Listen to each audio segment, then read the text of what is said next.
多益听力 Part 3简短对话，题目播放5秒后开始播放音档，练习后有中英文字稿，答案在影片最后哦。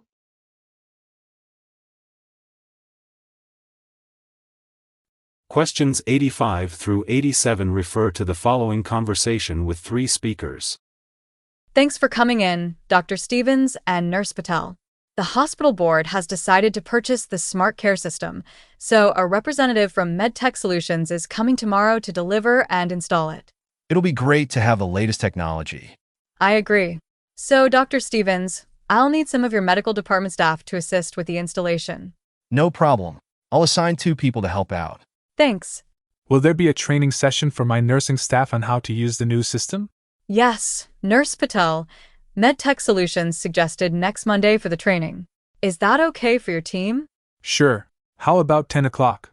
I'll email Medtech right away to see if that works for them.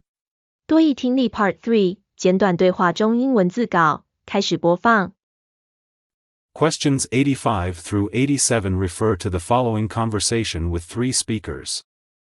Thanks for coming in, Dr. Stevens and Nurse Patel.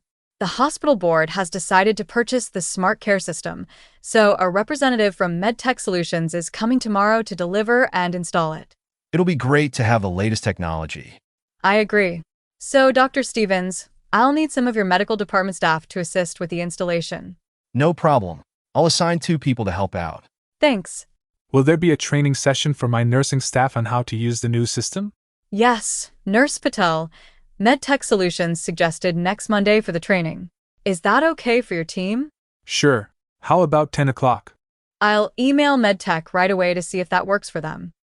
Number 85. What is the woman announcing? A. A new medical protocol has been introduced. B. A department will be restructured. C. Some equipment will be installed. D. A patient safety inspection will take place soon. Number 86. What is being arranged for next week? A. A staff meeting. B. A training session. C. A hospital event. D. A job interview. Number 87. What does the woman say she will do? A. Confirm a time. B. Test some equipment. C. Visit a medical facility. D. Review a patient report.